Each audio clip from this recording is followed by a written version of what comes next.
வருகை தந்திருக்கும் உங்கள் அத்துணை பேரையும் தாழ்த்தமிழ் பட்டிமன்ற குழுவின் சார்பாகவும் டி பாண்டியராஜ் அவர்களின் சார்பாகவும் அவரது குடும்பத்தாரின் சார்பாகவும் வருக வருகை வரவேற்கின்றோம்.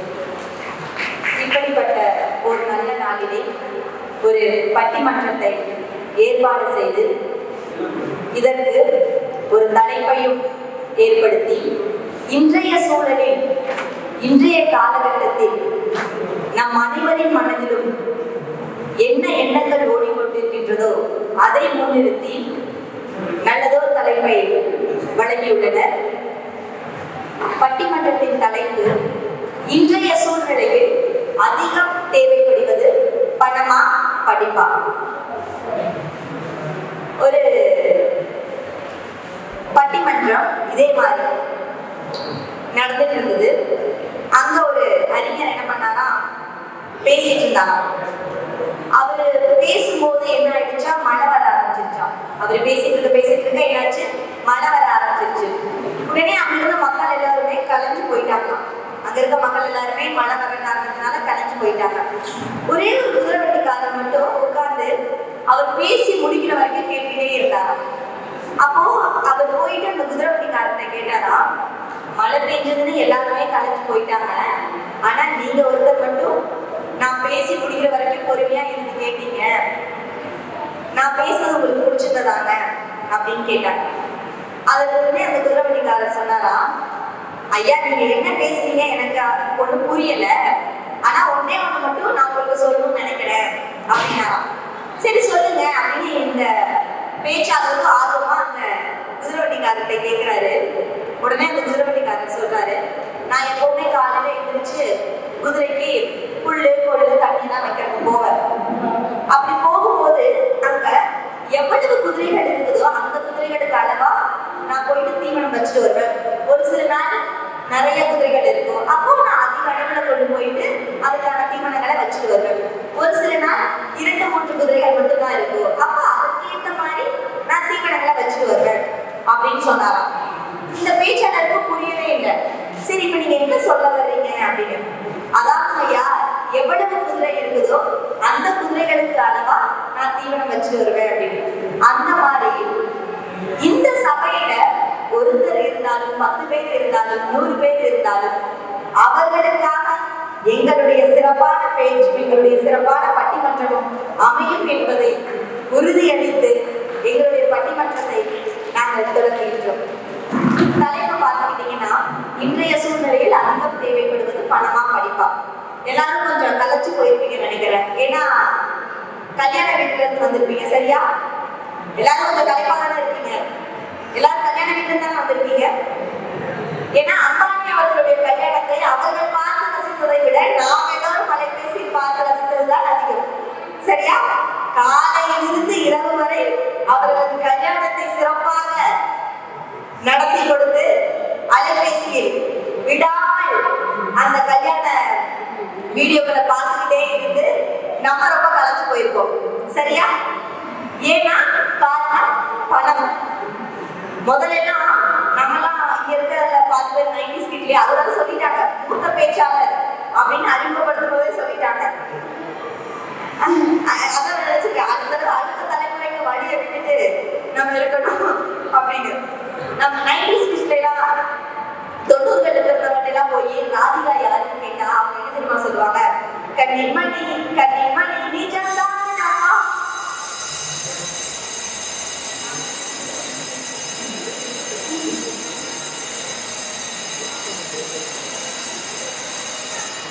சித்தி சீரியல்ல வருவாங்கல்ல அவங்க தானே ராதிகா அப்படின்னு சொல்லுவாங்க, கரெக்டா? இன்னைக்கு இருக்கவங்க போய் ராதிகா யாருன்னு கேட்டா ராதிகா தெரியாதா, அம்பானி அவர்களுடைய மருமக, அவங்க போடுற ட்ரெஸ் கூட 400 கோடியாமே, அவங்க அவங்களுடைய மாமியாரா இல்ல தொடப்பண்ணானே தெரியலையே, பக்கத்துல இந்த நீதா அம்பானி அவங்க அந்த மாதிரி இருக்கிறாங்க, அது அவங்க போட்டிருந்த அந்த கிரீன் கலர் நெக்லஸா ஓ வேற மாதிரி இருந்துச்சு அப்படிங்கிற அளவுக்கு எல்லோருக்கும் பரிச்சயமா இருக்கிறது. காரணம் பணம். ஏன்னா இன்னைக்கு பணம் தான் வாழ்க்கையில முக்கியமான முடிவுகளை எடுக்க வைக்குது, முக்கியமான சூழ்நிலையில நம்மளை கொண்டு போய் தள்ளி விடுது. அந்த காலத்துல முடிவெற்றவங்களை என்ன சொல்லுவோம், முடிவெற்றவரு என்னன்னு சொல்லுவோம், முடிவெற்றவரு அப்படின்னு. முடி வச்சவங்க பார்த்தா அப்படின்னா சொல்ல முடியாது. ஹேர் ஸ்டைலிஸ்ட் அவங்களுடைய ஒரு நாள் சம்பளம் குறைந்தபட்சம் 5000 அதிகபட்சம் லட்சங்களில். பணம் இன்றைக்கு உன்னுடைய தகுதி என்ன என்பதை தீர்மானிக்கின்றது. பணம் இன்றைக்கு உன்னுடைய தகுதி என்ன என்பதை இன்று தீர்மானிக்கிறது. ஏன்னா வாழ்க்கையில பணம் தான் இன்னைக்கு ரொம்ப முக்கியமான ஒரு அங்கமா இருக்கு. கருவறையில தொடங்கி கண்ணறை முடியும் வரை அங்கு நமக்கு தேவைப்படுவது பணம். அப்படிப்பட்ட பணம் தான் இன்னைக்கு அதிகமா தேவைப்படுதுன்னு பேசுறதுக்காக 3 பேச்சாளர்கள் வந்திருக்காங்க. இல்ல இல்ல, நீங்க எனக்கு கோடிக்கணக்கில் கொட்டி கொடுத்தாலும் எங்களுக்கு வேண்டாம். எங்களுக்கு கல்வி அறிவு தான் வேணும், எங்களுக்கு படிப்பு தான் வேணும். ஏன்னா படிப்பு தான் ஒரு மனிதனை வாழ்வில் மேலே மேலே உயரச் செய்யும் அப்படின்னு ரொம்ப நம்பிக்கையா பேசுறது படிப்புங்கிற அணியில 3 பேர் வந்திருக்காங்க. பணமா படிப்பா அப்படின்னு இங்க இருக்கிற எல்லாரையும் கேட்கும் போது ஒவ்வொருத்தருக்கும் ஒவ்வொரு கருத்தா இருக்கும். ஆனா இவங்க ஏதாவது பேசி முடிச்சதுக்கு அப்புறமா இல்ல வாழ்க்கையில அதிகமா பணம் தான் தேவைப்படுது, இல்ல இல்ல படிப்பு தான் தேவைப்படுது அப்படிங்கிற ஒரு கரெக்டான ஒரு மனநிலைமைக்கு நீங்க நாம் வந்து விடுவீர்கள் என்ற நம்பிக்கையோடு இந்த பட்டிமன்றம் துவங்குகின்றது. முதலில் இன்றைய சூழலில் அதிகம் தேவைப்படுவது பணமே என்ற அணியிலிருந்து பேச்சாளர் கற்பகநந்தினி வராங்க. எங்கள் தாய் தமிழ் பட்டிமன்ற குடும்பத்தின் சார்பாகவும் சுதந்திர தின வாழ்த்துக்கள் மற்றும் வணக்கங்களை கூறி உரைக்கு செல்கிறேன். இன்றைக்கு கொடுத்திருக்க தலைப்பு பார்த்தீங்கன்னா, வாழ்க்கையில் அதிகம் தேவைப்படுவது பணமா படிப்பா. நான் பணங்கிற தலைப்புல பேச வந்திருக்கேன். இந்த வாழ்க்கையில இந்த காலகட்டத்தில் பணம் இல்லாம யாராச்சும் இருக்க முடியுங்களா? காசு தான் நம்ம இதுல எல்லாமே. காசு இருக்கவங்களுக்கு காசோட அருமை தெரியலன்னு நினைக்கிறேன். அதனாலதான் காசு வேண்டாம்னு சொல்லி பேசுறதுக்காக எதிரணியில 3 பேர் வந்து உட்கார்ந்து இருக்காங்கன்னு நான் நினைக்கிறேன். இன்னைக்கு பிறப்பிலிருந்து இறப்பு வரைக்கும் எல்லாத்தையும் முடிவு பண்றது பணம் தான். நம்ம காலையில எழுந்திரிச்சு குடிக்கிற டீயிலிருந்து நைட்டு தூங்குறதுக்கு முன்னாடி படுக்கிறதுக்கு முன்னாடி பத்த வைக்கிற கொசுவத்தை முதற்கொண்டு வாங்கறதுக்கு இன்னைக்கு காசு தான் வேணும். காசு இல்லாம இந்த உலகம் இயங்கவே இயங்காது. அதைத்தான் சொல்றேன். இப்ப நினைச்சு பாருங்களேன், நீங்க தூங்கி எந்திரிக்கிறீங்க, உங்க அக்கௌண்ட்ல காலையில 10 லட்சம் ரூபாய் இருக்குன்னு மெசேஜ் வருது. அன்னைக்கு பொழுது எப்படி போகும்? சந்தோஷமா போகும். எதை பத்தியும் யோசிக்க வேண்டாம், நிம்மதியா இருக்கலாம், ரிலாக்ஸா இருக்கலாம், ஜாலியா போகும். இதுவே பணம் இல்லாத அந்த நாள் மண்டையை பிச்சுட்டு நம்ம ஓட வேண்டியதா இருக்கும். அதனாலதான் இன்றைய காலகட்டத்துல பணம் தேவை, பணம் தான் அத்தியாவசியம்னு சொல்லி நான் இங்க பேசுறேன். நவர்களே, எதிர்காலம் இருக்கிறவங்க கிட்ட ஒரே ஒரு கேள்வியை தான் நான் கேட்க விரும்புறேன். 3 பேர் காலேஜ் முடிச்சுட்டு தான் வந்திருக்கிறாங்க. ஒரு செமஸ்டர் பாத்தீங்கன்னா 5லிருந்து 6 மாசம் நடக்கும். 6 மாசத்துல 3 பேரும் எத்தனை நாள் புக் எடுத்து வச்சு படிச்சாங்கன்னு மட்டும் கேட்டு சொல்லுங்களேன் எனக்கு.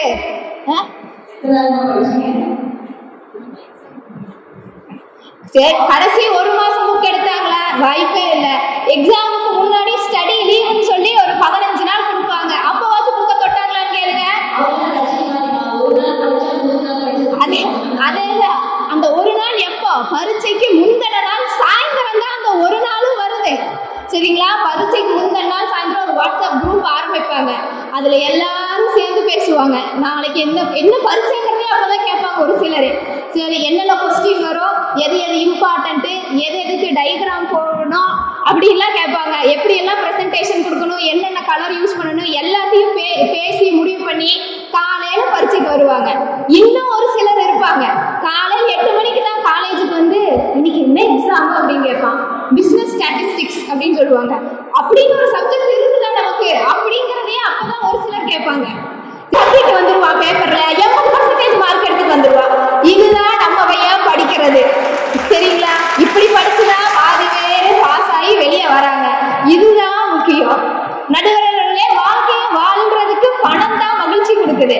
பணங்கிறது நமக்கு லட்சமா கோடியா வேணுங்கிறதெல்லாம் இல்ல. 5 ரூபாய் 10 ரூபாய் கூட நமக்கு சந்தோஷத்தை தான் கொடுக்குதுன்னு நான் சொல்றேங்க. 5 ரூபாங்கிறது ஒரு குழந்தைக்கு மகிழ்ச்சி. எப்படி நம்ம ஒரு குழந்தைகிட்ட ஒரு 10 ரூபாய் கொடுத்து, சாமி கடைக்கு போய் 5 ரூபாய்க்கு மல்லிகை ரோப்ல வாங்கிட்டு மீதி 5 ரூபாய் நீ வச்சுக்கோ அப்படின்னு நம்ம சொல்றோம்.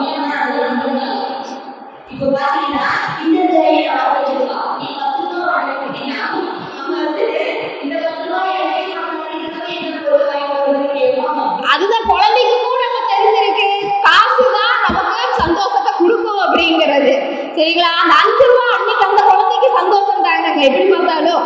அதே மாதிரி நம்ம கோயிலுக்கு போறோம், வெளியே யாத்திரம் பண்ணிட்டு இருக்காங்க, அவங்களுக்கு ஒரு 10 ரூபாய் நம்ம கொடுக்குறோம், அன்னைக்கு அந்த 10 ரூபாய் அவருக்கு சந்தோஷம். அதே மாதிரி சாப்பிட்றதுக்கு நம்ம வெளியே போறோம், ஹோட்டல் போறோம், போன்ல ஸ்விக்கி ஜொமேட்டோல ஆர்டர் எல்லாம் பண்றோம். அப்படி பண்ணும்போது பாத்தீங்கன்னா நம்ம ஃபுட்டு கொண்டு வரவங்களுக்கு ஒரு 20 ரூபாய் கொடுக்குறோம், அந்த 20 ரூபாய் அன்னைக்கு அவங்களுக்கு சந்தோஷம். அதே மாதிரி இப்ப கோயில் போறோம், அர்ச்சகர் இருக்கிறாரு, அவர் தட்டில் ஒரு 50 ரூபாய் போடுறோம், அது அவருக்கு சந்தோஷம். நமக்கு அதுல என்ன சந்தோஷம்? நம்ம முன்னாடி விடுவாரு, நம்ம போய் சாமிகிட்ட இன்னும் பணம் வேணும், மச்சு வச்ச வீடு வேணும், கார் வேணும், பங்களா வேணும், இன்னும் கடவுள்கிட்ட அடிஷனலா கேட்டு போனாங்கல்ல, அதுதான் நமக்கு அன்னைக்கு கொடுக்குற சந்தோஷம். அது மட்டும் இல்லாம நீங்க கோயில்ல சாமியை கும்பிட்டு வெளியே வரீங்க, ஒரு யானை இருக்கும், அந்த யானை கிட்ட போயிட்டு நீங்க 5 ரூபாய் சில்லற காசு எடுங்க, அது நம்மளை மதிக்கவே மதிக்காது. சரிங்களா? அதுதான் சொல்றேன், யானை கூட 10 ரூபாய் நோட்டை எடுத்து கொடுத்தாதான் ஆசீர்வாதம் பண்ணும். அவ்வளவு பெரிய யானைக்கு தெரிஞ்சிருக்குது, இங்க இருக்கிற 3 பேருக்கு தெரியலங்கிறதா எனக்கு ஆச்சரியமா இருக்குது நடுவர் அவர்களே. இந்த உலகத்துல எல்லாமே பணம் மட்டும்தான் நம்மள மனிதனை தீர்மானிக்குதுன்னு நான் சொல்றேன். இவர் கல்யாணம் பண்றோம், நீங்க 5 டிகிரி முடிச்சிருக்கீங்களா 6 டிகிரி முடிச்சிருக்கீங்களான்னு யாரும் பார்க்க மாட்டேங்க. 5 டிஜிட்ல சேலரி வாங்கலீங்கன்னா 6 டிஜிட்ல சேலரி வாங்குறீங்களாங்கிறது மட்டும்தான் பார்ப்பாங்க.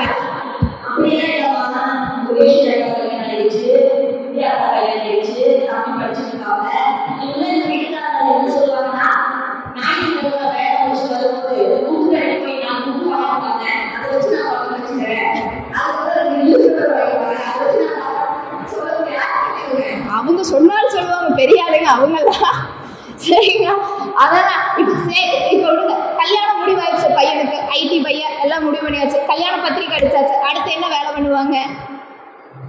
யார் யாருக்கு எவ்வளவு மொய் வச்சோம், நமக்கு யார் யாரு எவ்வளவு மொய் வச்சாங்க அதைத்தான் பார்ப்பாங்க. இதுக்கு முன்னாடி நம்ம வீட்டுல ஏதோ விசேஷம் நடந்திருக்கும், அதுக்கு ஒரு மொய் நோட்டு போட்டு வச்சிருப்போம், அதை பத்திரமா பீரோல லாக்கருக்குள்ள வச்சிருப்பாங்க, யாரும் அந்த நோட்டை குறைச்சிருக்கவே மாட்டாங்க. அந்த நோட்டை எடுத்துட்டு வந்து பார்ப்பாங்க, இந்த ஆள் நமக்கு இவ்வளவு வச்சிருக்கா, நம்ம அவளுக்கு 2000 ரூபாய் வச்சா நம்ம இந்த ஃபங்க்ஷனுக்கு அவ 2500 வச்சிருக்கா, இவரு நம்ம கண்டிப்பா இந்த விசேஷத்துக்கு கூப்பிடணும், இந்த கஞ்சமே 500 ரூபாய் தான் வச்சிருக்கா, இவனையெல்லாம் கூப்பிடவே வேண்டாம் அப்படின்னு முடிவு பண்ணுவாங்க.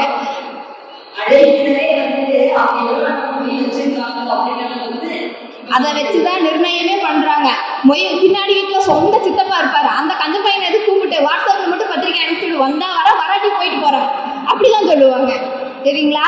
இதே கல்யாணம் முடிச்சா என்ன பண்ணுவாங்க, அன்னைக்கு வந்திருக்கிற மொய் நோட்டை எடுத்து வச்சுப்பாங்க, யார் யார் எவ்வளவு வச்சிருக்கா, வச்சதெல்லாம் கரெக்டா வந்திருக்குதா அப்படிங்கிற விவரத்தை தான் முதல்ல பார்ப்பாங்க கல்யாணம் முடிஞ்சதுக்கு அப்புறம். அதனால பணம் எல்லா இடத்துலயும் நமக்கு தேவைப்படுது. பிறந்த குழந்தையிலிருந்து வயதானவர்கள் வரைக்கும் பணங்கிறது ஒரு முக்கியமான ஒண்ணு. அதாவது பென்ஷன் வாங்குறவங்க யாராச்சும் முதியோர் இல்லத்துல இருந்து நம்ம பார்த்திருக்கோமா? எல்லாரும் வீட்டுலதான் இருக்கிறாங்க. அதுதான் பணம்ங்கிறது எந்த இடத்துல மனிதனை கொண்டு வந்து நிறுத்தி இருக்குதுன்னு பாருங்க. பணம் தான் என்ற சூழல்ல அதிகம் தேவைப்படுதுன்னு அதனாலதான் நான் சொல்லிட்டு இருக்கிறேங்க. அது மட்டும் இல்ல நண்பர்களே, கண்ணதாசன் ஒரு இதுல அதிகமா வரிகள் பாடியிருப்பாரு, பணம் இருப்பவனுக்கு சொந்தமெல்லாம் இன்பம், பணம் இல்லாதவனுக்கு சொந்தமெல்லாம் துன்பம். நம்ம இந்த சமூகத்துல நம்மளோட மதிப்பீடு வந்து பணத்தை வச்சு மட்டும்தான் அளவு பண்றாங்க. ஒரு மளிகை ஜாமான்லாம் வாங்கினா ஒரு பொருள் வச்சு அளவு குறியீடு வச்சு அது 1 கிலோ 2 கிலோ கொடுப்பாங்க. ஆனா நம்மளோட மதிப்புங்கிறது பணத்தை வச்சு மட்டும்தான் இந்த சமூகத்துல முடிவு பண்றாங்களே தவிர படிப்பை வச்சு முடிவு பண்றதே கிடையாது. அதனால பணம் தான் முக்கியம் என்று கூறி வாய்ப்பளித்தமைக்கு நன்றி கூறி விடைபெறுகிறேன். நன்றி, வணக்கம். ஆனா இன்னைக்கு ஒண்ணு உண்மையா ஒத்துக்கணும். கொஞ்ச நாளைக்கு முன்னாடி எப்படி இருந்துச்சுன்னா, நிறைய பெண்களுக்கு வந்து திருமணம் ஆகாம இருந்துச்சு. காரணம் அவங்களுடைய வீட்டு சூழ்நிலை வசதி இல்லை, அந்த அளவுக்கு தங்களால வந்துட்டு நகை போட்டோ ஆடம்பரமாவோ வரதட்சணை வச்சோ கல்யாணம் பண்ண முடியாது அப்படின்னு சொல்லிட்டு நிறைய பெண்கள் வந்துட்டு திருமணம் ஆகாம இருந்தாங்க. ஆனா இன்னைக்கு சூழ்நிலை அது அப்படியே மாறிடுச்சு. எப்படி மாறிடுச்சு அப்படின்னா, இன்னைக்கு நிறைய ஆண்களுக்கு திருமணம் நடக்க மாட்டேங்குது. என்ன காரணம் கேட்டா, சொந்த வீடு இல்லை. இன்னைக்கு நிறைய ஆண்களுக்கு கல்யாணம் நடக்காததுக்கு காரணம் என்ன? சொந்த வீடு இல்லை, அதனால பொண்ணு தர மாட்டோம் அப்படிங்கிறாங்க. அப்போ அந்த பையன் எவ்வளவு படிச்சிருந்தாலும், அவன் எவ்வளவு பெரிய வேலையில இருந்தாலும், அவனுக்குன்னு ஒரு சொந்த வீடு இருக்கணும், அவனுக்குன்னு ஒரு கார் இருக்கணும், அவனுக்குன்னு ஒரு நல்ல ஒரு பேங்க் பேலன்ஸ் இருக்கணும் அப்படின்னு பொண்ணு வீட்டுல இருந்து நல்ல ஒரு எதிர்பார்ப்பு இருக்குது. அப்படிப்பட்ட எதிர்பார்ப்புகள் வந்துட்டு என்ன ஆகுதுன்னா, இன்னைக்கு நிறைய ஆண்களுடைய வாழ்க்கையை வந்து தீர்மானிக்குது. சொந்த வீடு இல்லாத ஒரே காரணம்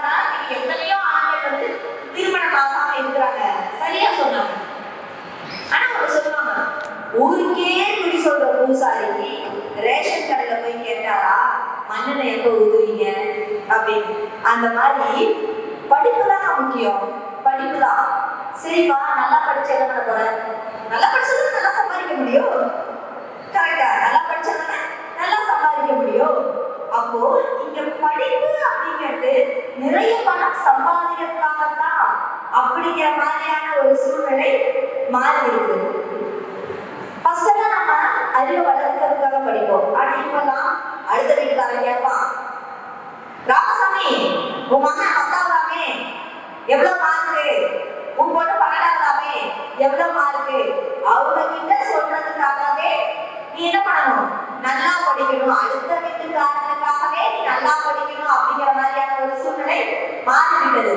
ஆனாலும் படிப்பை விடக்கூடாது. படிப்பு தான் ரொம்ப முக்கியம் அப்படிங்கிற அணியில இருந்து பேச வர்றாங்க பேச்சாளர் முருகேஸ்வரி அவர்கள்.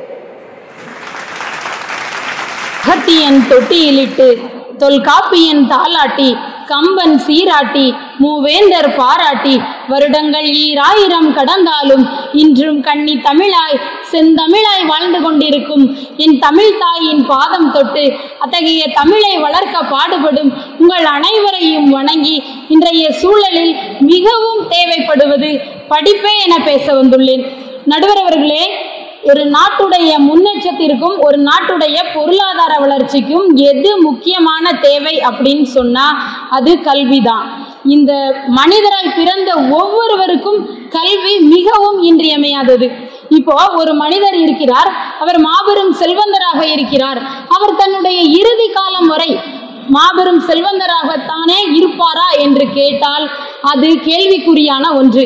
இதே ஒரு மனிதன் கற்றறிந்த மாபெரும் சான்றோனாக இருக்கிறான், அவன் தன் இறுதி காலம் வரை சான்றோனாகத்தான் இருப்பான். நடுவர் அவர்களே, ஏனென்றால் கல்வி ஒன்றுதான் பிறப்பில் இருந்து இறப்பு வரை நம்முடன் வருவது. ஒரு காலத்துல வீட்டை விட்டு வெளியே அனுமதிக்கப்படாத பெண்கள் இன்னைக்கு ரயிலையும் விமானத்தையும் இயக்குறாங்க. தன் முகவரியை தவிர வேறு எதுவுமே தெரியாதவள் இன்று தனக்கென ஒரு சாம்ராஜ்யத்தையே உருவாக்குகிறாள் என்றால் நமது கடந்த கால ஹீரோக்கள் கல்விக்கு முக்கியத்துவம் கொடுத்து கல்வியில் மாற்றத்தை கொண்டு வந்ததால் தான். நடுவர் அவர்களே, அம்பேத்கரின் கல்வி மூலம்தான் சட்டம் உருவானது. பாரதியின் பாட்டு மூலம்தான் மக்களுக்கு விடுதலை வேட்கை உண்டானது. ரொம்ப அழகா சொன்னீங்கம்மா. பணம் பணம் 10 ரூபாய் கதை அவ்வளவு அற்புதமா இருந்தது. உண்மையிலே அவங்கள பாராட்டணும். ஆனா அந்த 10 ரூபாய் இருந்தா என்ன தெரியுமா பண்ணுவாங்க? பக்கத்துல கூட யாரையும் உட்கார விட மாட்டான். இதுவே 10,000 ரூபாய் இருந்துச்சுன்னு வச்சுக்கோங்களேன், பக்கத்து வீட்டுக்காரங்கிட்ட கூட பேச மாட்டான். இன்னும் ஒரு படி மேல போய் 10 லட்சம் ரூபாய் இருக்குதுன்னு வைங்களா, அவ்வளவுதான். அவன் யாருன்னு அவனுக்கே மறந்து போயிடும். அப்புறம் என்ன? காசு பணம் துட்டு மணி மணி, காசு பணம் துட்டு மணி மணி, கொடை பிடிச்சேன் நைட்டுல பறக்க போறேன் ஹைட்டுல, தலை காலு புரியல தலைகீழா நடக்கிறேன், காசு பணம் துட்டு மணி மணி. இந்த மாதிரி அந்த பணத்தை வச்சு ஆட்டம் போட தான் முடியும். நடுவர் அவர்களே, ஒரு காலத்துல நம்முடைய நாட்டுல ஒரு மாபெரும் தலைவர் இருந்தார். அவர் அப்போது முதலமைச்சராக இருந்த காலம் தன்னுடைய காரில் சென்று கொண்டிருக்கிறார். அப்போது ஆடு மேய்க்கும் சிறுவர்களை பார்க்கிறார். உடனே காரை விட்டு கீழே இறங்கி, என்னப்பா தம்பி, நீங்க பள்ளிக்கூடத்துக்கு போகலையா அப்படின்னு கேட்டதும், தான் படிக்காவிட்டாலும் தன்னுடைய சமுதாயம் தன்னுடைய நாடும் கல்வியில் முன்னேற வேண்டும் என்று நினைத்தாரே கர்ம வீரர் காமராஜர். அவரை சும்மாவா சொன்னாங்க கல்வி கண் திறந்தவர் அப்படின்னு? நடுவர் அவர்களே, இவங்களுடைய பணம் அந்த பணத்துக்கு ஒரு இயல்பு இருக்குது. அந்த பணத்துக்கு ஒழுக்கம் தெரியாது, அந்த பணத்துக்கு ஈகை கிடையாது. இப்படித்தான் எங்க ஊர்ல ட்ரங்குப்பட்டி மாதவன் ஒருத்தர் இருந்தாரு. என்னோட சின்ன வயசுல சொல்லுவாங்க, அவர் தன்னோட பணத்தெல்லாம் ஒரு ட்ரங்குப்பட்டிகளை மூடி வச்சுட்டு எப்பவும் அந்த பெட்டியும் கையுமாவே அலைவாராம். திடீர்னு ஒரு நாள் அவர் இறந்து போயிடுறாரு. இறந்து போனதும் என்ன பண்றாங்க, அந்த பெட்டியையும் அவரோடையே வச்சு வழி அனுப்பிட்டாங்க அப்படின்னு ஒரு கதை சொல்லுவாங்க. இன்னும் அதுக்கு மேல என்ன சொல்லலாம், எங்க பாட்டி கூட ஒரு சுருக்கு பையில பணத்தை முடிச்சு வச்சுக்கிட்டு இடுப்புலயே சொரிக்கும். ஆச்சி ஆச்சி ஒரு 8 அணா தாச்சின்னு கேட்டாலும் கூட தராது. அந்த அளவுக்கு அந்த பணத்தோட இயல்பு அவ்வளவுதான். நடுவர் அவர்களே, ஆனால் கல்வி அப்படி அல்ல. வெள்ளத்தால் அழியாது, வெந்தழலால் வேகாது, வேந்தராலும் கொள்ளத்தான் முடியாது, கொடுத்தாலும் நிறைவின்றி குறைவுறாது. என்னைக்குமே அழியாத செல்வம், நிலையான செல்வம் வேணும் அப்படின்னு நினைச்சீங்கன்னா கல்விதான் அதுக்கு சிறந்ததொரு மருந்து. அதே இது நேற்று இருந்து நாளை மறையக்கூடிய பணத்துக்கு முக்கியத்துவம் கொடுக்க கூடாது நடுவர் அவர்களே. ஏனென்றால் பணத்திற்கு அப்படிப்பட்ட ஒரு இயல்பு. இப்போ இந்த பணம் என்ன பண்ணுது பாருங்க, இன்றைய சூழ்நிலையில தான் பெற்ற பிள்ளைகளே தன்னுடைய பெற்றோர்களை ஆசிரமத்துல கொண்டு போய் சேர்க்கிறாங்களே.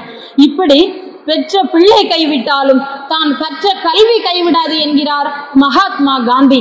இந்த உலகையே மாற்றக்கூடிய ஒரு பலமான ஆயுதம் என்று ஒன்று இருக்கிறது என்றால் அதுதான் கல்வி என்கிறார் தென்னாப்பிரிக்காவின் ஜனாதிபதியாக இருந்த நெல்சன் மண்டேலா.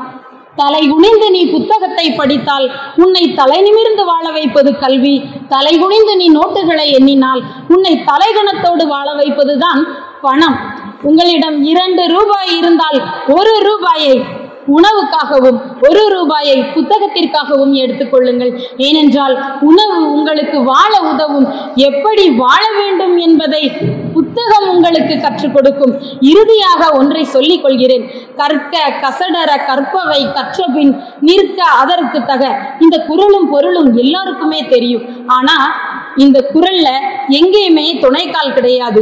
இதே போலதான் நீ யாருமே இன்றி எதுவுமே இன்றி வாழ்வில் நிராயுதபாணியாக நின்றாலும் கூட நீ கற்ற கல்வி உன்னை கை கொடுத்து வாழ வைக்கும் என்று அழுத்தமாக கூறி, கல்வி சிறந்த தமிழ்நாடு, புகழ் கம்பன் பிறந்த தமிழ்நாடு, வள்ளுவன் தன்னை உலகினுக்கே தந்து வான்புகள் கொண்ட தமிழ்நாடு என்ற பாரதியின் பாடல் வரி ஒன்று போதும் கல்வியின் சிறப்பை இந்த உலகிற்கு பறைசாற்றுவதற்கு என்று கூறி, கல்விதான் இன்றைய சூழலில் மிகவும் முக்கியம் என்று கூறி இந்த வாய்ப்பளித்தமைக்கு நன்றி பாராட்டி விடைபெறுகிறேன். நன்றி, வணக்கம்.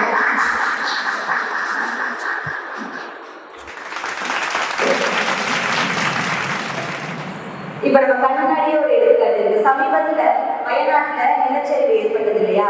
அதுல மக்கள் தங்களோட உடைமைகளை இழந்தாலும் தங்களுடைய செல்வத்தை இழந்தாலும் எல்லோருக்குள்ளும் மீண்டும் ஒரு நம்பிக்கை பிறந்திருக்கிறது என்று சொன்னால் அதற்கு காரணம் அவர்கள் கற்ற கல்வி. தமிழகத்தில் பணம் போனாலும் பரவாயில்லை, நம்முடைய வீடு போனாலும் பரவாயில்லை, நம்மளுடைய செல்வம் எல்லாம் போனாலும் பரவாயில்லை, ஆனால் தான் கற்ற அறிவு ஒருபோதும் தன்னை கைவிடாது என்ற நம்பிக்கையில் மீண்டும் துளிர்விடுகிறது அந்த வயநாடு. சமீபத்தில் நான் ஒரு படம் பார்த்தேன், ரொம்ப அருமையான படம். அந்த படத்தோட பேர் என்னன்னா மகாராஜா. அதுல ஒரு நல்ல ஒரு காட்சி இருக்கும். எத்தனை பேர் அந்த காட்சியை வந்துட்டு பாத்தீங்கன்னு எனக்கு தெரியல.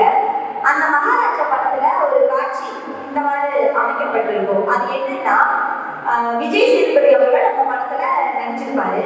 அப்பா அவர் என்ன பண்ணுவாரு, அவருடைய நண்பருடைய வீட்டுக்கு முடி வெட்டுவதற்காக போயிருப்பாரு. அப்போ முடி வெட்டிட்டு விஜய் சேதுபதியும் அவருடைய நண்பர் வந்து ஒரு மருத்துவரா இருப்பாரு.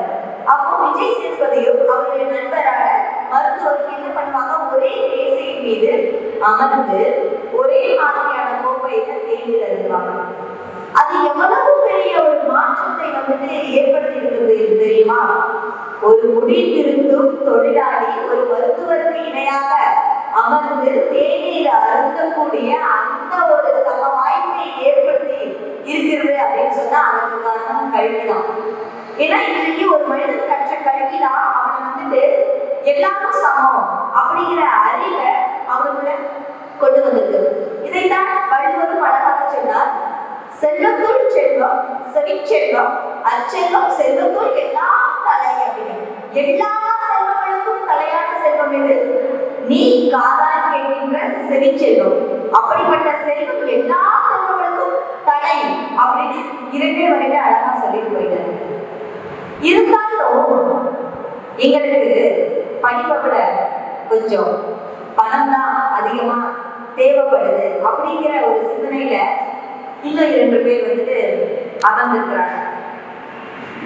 எனக்கு என்னமோ இவங்க 3 பேரும் பணம் வேணாம்னு சொல்றாங்க இல்லையா, படிப்பு தான் முக்கியம் சொல்றாங்க இல்லையா, எனக்கு என்ன தோணுதுன்னா பணம் தான் இவங்க வேணாம்னு சொல்றாங்க. ஏன்னா எப்போ அதெல்லாம் தடை பண்ணுவாங்கன்னு தெரியாது, ஒரே ராத்திரியில தடை பண்ணிடுவாங்க. எனக்கு தெரிஞ்சு 5 ரூபாய் 10 ரூபாய் நாணயங்கள்லாம் வீட்டுல வச்சிருக்கலாம் நினைக்கிறேன். ஏன்னா அவங்க பேசும்போது பணம் வேண்டாம் பணம் வேண்டாம் பணம் வேண்டாம் இறங்கி போனோன்னே சொல்லுவாங்க, நாங்க பணம் வேண்டாம்னு சொன்னோம், சின்ன காசா வீட்டுல வச்சிருக்கோமா, சம்பளமா போட்டு அடுக்கி வச்சிருக்கோம் அப்படின்னு சொன்னாலும் கூட சொல்லக்கூடிய வாய்ப்புகள் இருக்குன்னு நினைக்கிறேன்.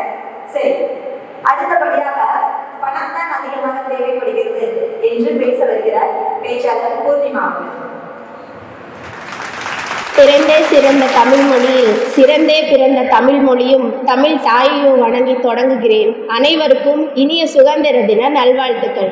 நடுவரே, இப்போ நீங்க சொன்ன மாதிரி எப்படின்னு பார்த்தீங்கன்னா, பணம் வேண்டாம் வேண்டாம்னு அவங்க சொல்றாங்க. ஓகே, இப்போ அவங்க டீச்சரு அப்படிங்கிறதுனால 7ஆம் தேதி இல்லைன்னா 5ஆம் தேதி அவங்களுக்கு சம்பளம் வரும்போது அக்கௌண்ட்ல ஜிபேல சம்பளம் போட வேண்டாம்.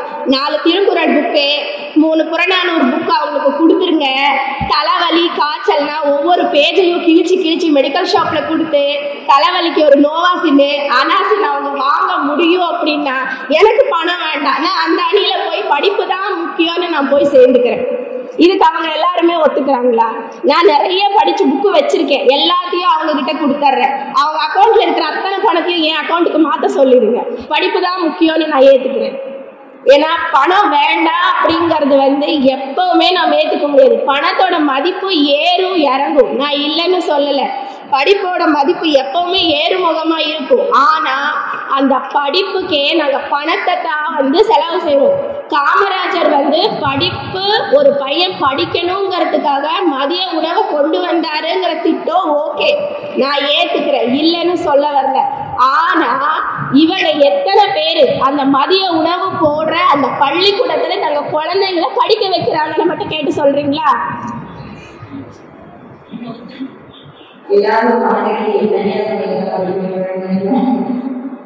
திவ்யாக்கா சிபிஎஸ்இ ஸ்கூல்ல குழந்தைய சேர்த்துனா மகேஸ்வரி அக்கா ஐஜிஎஸ்சில சேர்த்துவாங்க, இல்ல வால்ட்ரோப் ஸ்கூல்ல சேர்த்துவாங்க. ஏன் தெரியுமா? Best education. அந்த வால்ட்ரோப் ஸ்கூல்ல புக்ஸே கிடையாதாமா. அது எப்படின்னா அவங்களுக்கு ஸ்பீச்லயே சொல்லி கொடுக்குறாங்க, எல்லாமே ப்ராக்டிக்கலா சொல்லி கொடுக்குறாங்க. குழந்தையே புக்கை சுமக்கணும் அப்படிங்கிற ஒரு நல்லெண்ணம். கண்டிப்பா பணம் தான் தேவைப்படுது அவங்களுக்கு. ஆனா இன்னொன்னு என்ன தெரியுங்களா, வீட்டுல சின்ன சின்ன குழந்தைங்க கிட்ட நாங்க சொல்லுவோம், சாமி இங்க வாயே, நீ என்ன படிக்கிற? 4வது. நீ என்ன பண்ற தெரியுமா? அப்பா ரொம்ப கஷ்டப்பட்டு வேலைக்கு போறாங்க, சீக்கிரம் படிச்சு பெரிய ஆளாயி நல்ல வேலைக்கு போய் கை நிறைய சம்பாதிடா சாமின்னு சொல்றோம். சரிங்களா? அந்த படிப்போட நிறுத்த வேண்டியது தானே. அது இன்னொன்னு என்னன்னா, அவங்க சொன்ன மாதிரி பக்கத்து வீட்டு பையன் என்ன படிக்கிறான், எந்த வீட்டு என்ன பையன் படிக்கிறான் மார்க்குக்காக பார்க்க கூடாது. டேய், உன் பையனுக்கு இந்த மாசம் 50,000 ரூபாய் சம்பளமாடா, ஐயோ என் பையனுக்கு இன்க்ரிமெண்ட் போடலையே, அதுக்கு ஒரு எக்ஸாம் எழுதுவோம். அடுத்த மாசம் இன்னொரு எக்ஸாம் எழுதுவான், சர்டிபிகேட்டை கொண்டு போய் கொடுத்து அடுத்த மாசம் என் பையன் 2 லட்சம் ரூபாய் சம்பளம் வாங்குறான், ஏன் எம்எஸ்சி முடிச்சிருக்கான், போதுன்னு நிறுத்த சொல்லுங்களேன் பார்ப்போம். ஸோ இந்த மாதிரி படிப்பு முக்கியம் தான், நான் அதை மறக்கல. ஆனா அந்த படிப்பே பணத்துக்காக தாங்கிறது இங்க நான் உறுதியா சொல்ல விரும்புகிறேன். இன்னொன்னு என்ன அப்படின்னா, டிகிரி படிச்சுட்டு வேலை இல்லாத மாப்பிள்ளைக்கு யாரா இருந்தாலும் பொண்ணு கொடுப்பாங்களா? 10வது படிச்சு முடிச்சுட்டு பாஸோ ஃபெயிலோ அந்த மாப்பிள்ளை எதுவா இருந்தாலும் ஓகே, அப்பாவோட பிசினஸ் தெரிஞ்ச அளவுக்கு எடுத்து நடத்துறாங்க, ஃபேமிலி பேக்ரவுண்ட் இருக்கு அப்படிங்கும் போது என்ன பண்றாங்க, படிப்பு முக்கியம் இல்லப்பா, அறிவு மாப்பிள்ளைக்கு இருக்கு, புள்ளைய காப்பாத்த பணம் இருக்கு, மாப்பிள்ளைனால பணத்தை வச்சு நாளைக்கு புள்ளைய காப்பாத்திக்கலாம். எல்லாருமே இதைத்தானே செய்வாங்க. அதைத்தான் நானும் சொல்ல விரும்புகிறேன். படிப்பு நம்மளுக்கு அறிவுக்கே தவிர வாழ்க்கைக்கு பணம் மட்டும்தான் நம்மளுக்கு முக்கியம். இன்னொன்று என்ன அப்படின்னா, படிக்கிறதுக்கு எஜுகேஷன் லோனுன்னு சொல்லி கொடுக்குறாங்க, ரொம்ப சந்தோஷம். ஆனால் அந்த லோனை அடைக்கிறதுக்குள்ள அந்த முதல் பட்டதாரி படுற பாடு இருக்கே, அவங்கள கேட்டு பாருங்க. 12வதோட ஏதாவது கார்மெண்ட்ஸுக்கோ இல்லை திருப்பூரில் இருக்கிற ஒரு பனியன் கம்பெனிக்கோ நான் வேலைக்கு போயிருந்தா கூட 2 அக்கா ஒரு தங்கச்சிக்கு நான் கல்யாணம் பண்ணி கொடுத்துருப்பேன் அப்படின்னு சொல்லுவான். இன்னொன்று என்னன்னா, அந்த பனியன் கம்பெனிக்கு போய் அக்கா தங்கச்சியை காப்பாற்றினவங்க கூட சர்டிஃபிகேட்டை மட்டும் வச்சு கல்யாணம் பண்ண முடியாது நடுவர் அவர்களே. 10 பவுன் போடணும். மாப்பிள்ளைக்கு செகண்ட்ஸ்லயாச்சும் ஒரு கார் வாங்கி கொடுக்கணும். புள்ள டிகிரி முடிச்சிருக்கா, சர்டிபிகேட்டை வச்சுக்கோங்கன்னு சொல்லி கல்யாணம் எல்லாம் பண்ணி கொடுக்க முடியும். பணம்தான் முக்கியம்னு சொல்லி வாய்ப்புக்கு நன்றி கூறி விடை பெறுகிறேன். நன்றி.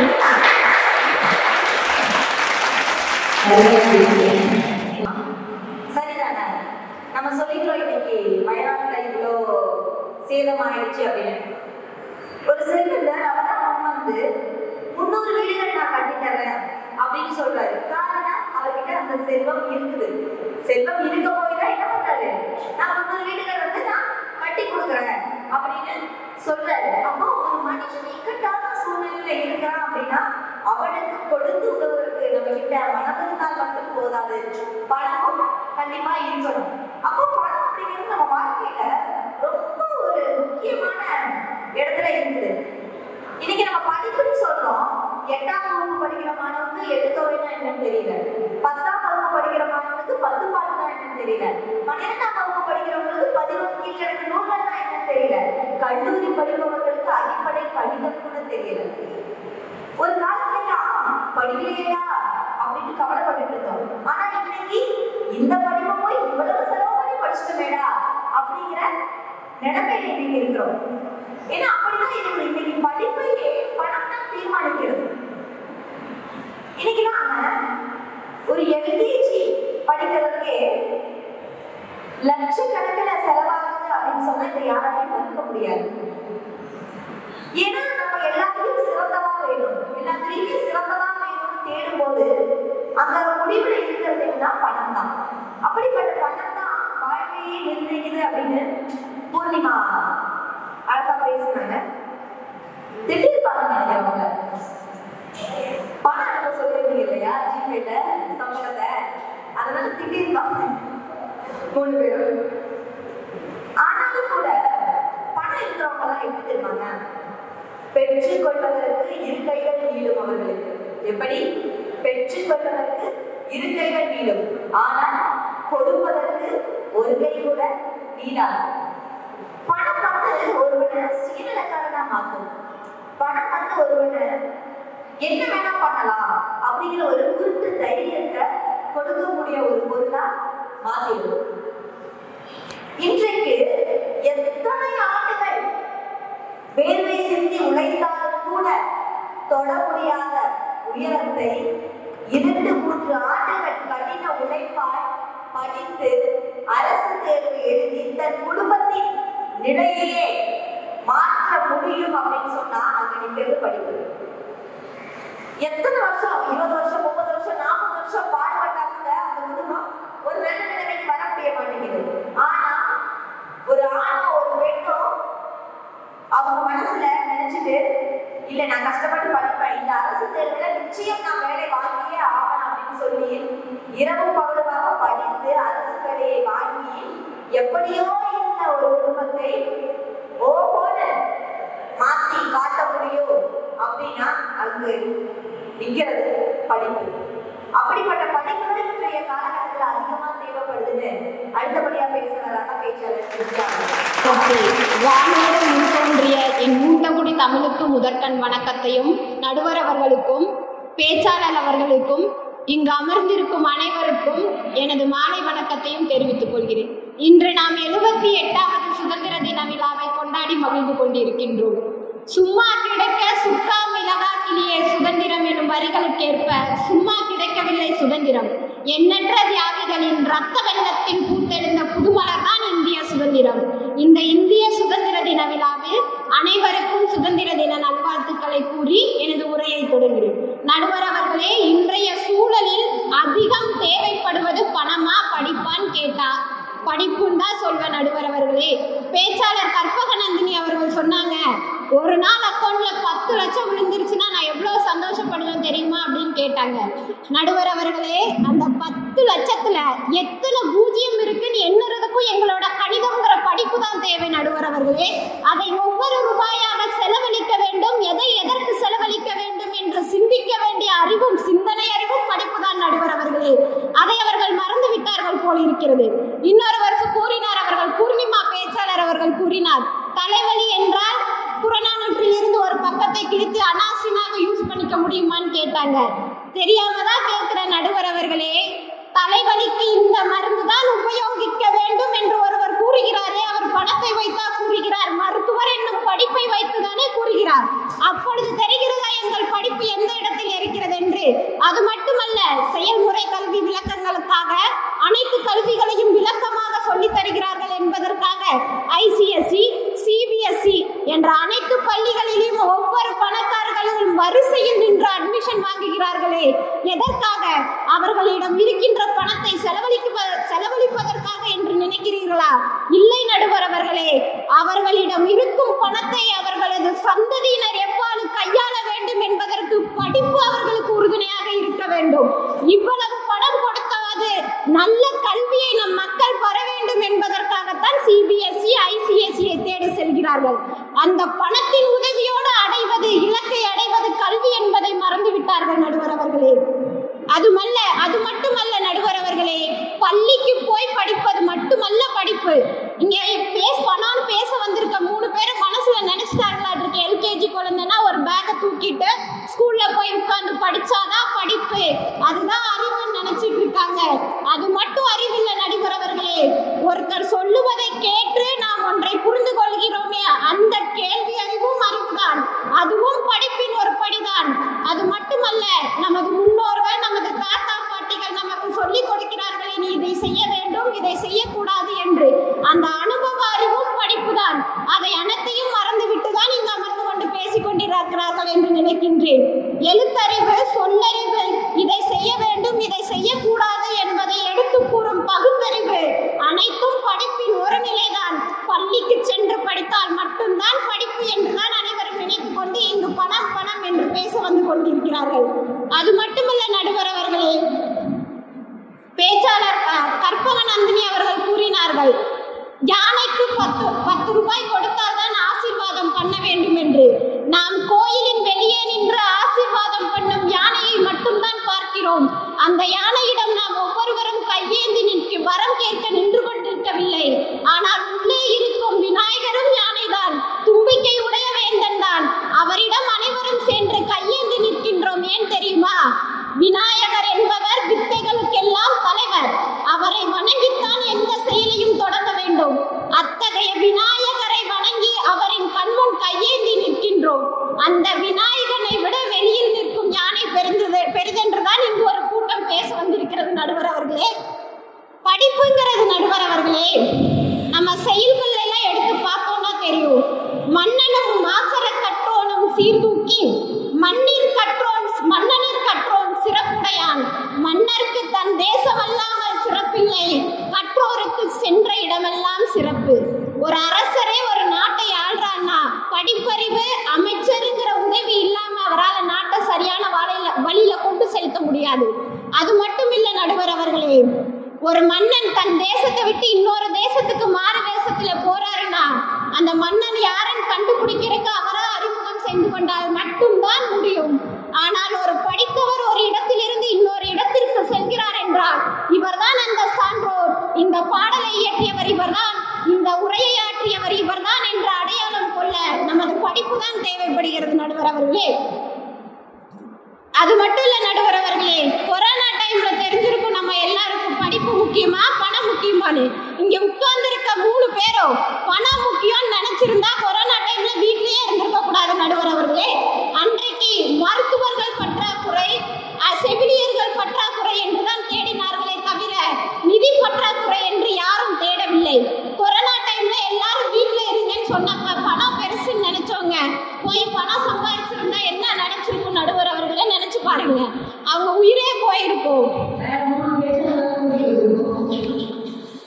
இல்லை நடுவர் அவர்களே, ஒரு உதாரணத்திற்கு கூறுகின்றேன்.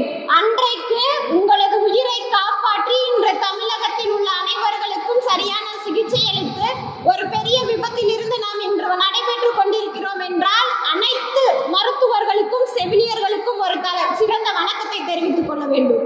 அவர்களுக்கு கை கொடுத்து உதவியது படிப்பு என்கிற ஆயுதம் தான். அதைத்தான் நான் நடுவர் அவர்களை நான் இங்கு பதிவு செய்ய விரும்புகிறேன். பணம்ங்கிறது அடுத்த தலைமுறை வரைக்கும் கொண்டு போகும்னு எல்லாம் பேசுறாங்க நடுவர் அவர்களே. பணம் இந்த தலைமுறைக்கு இருக்குமா அடுத்த தலைமுறைக்கு இருக்குமான்னு தெரியாது. ஆனா அறிவுங்கிறது ஒருத்தவங்களுக்கு கொடுக்க கொடுக்க வளர்ந்துகிட்டே தான் இருக்குமே ஒழிய குறையாது. ஒருத்தவங்க சொன்னாங்க, டெய்லியும் புக் எடுத்து படிப்பீங்களா? நானும் ஒரு ஆசிரியராக ஒரு பள்ளியில் செயலாற்றி கொண்டுதான் இருக்கின்றேன். நாங்க டெய்லியும் படிச்சாதாங்க அங்க இருக்கிற குழந்தைங்களுக்கு சொல்லித்தர முடியும். தினம் தினம் படிக்கிறது மட்டும் படிப்புன்னு நினைக்காம நம்ம வாழ்க்கையில கேள்வி அறிவு, பகுத்தறிவு, சொல்லறிவு எல்லாம் சேர்ந்தது கல்வின்னு நினைச்சாவே அவங்களுக்கு எது முக்கியம் தெரியும் நடுவர் அவர்களே. கல்வி இல்லாத பெண்கள் கலர் நிலம், அதில் புற்கள் விளைந்திடலாம், ஆனால் நல்ல புதல்வர்கள் விளைவதில்லை அப்படின்னு ஒரு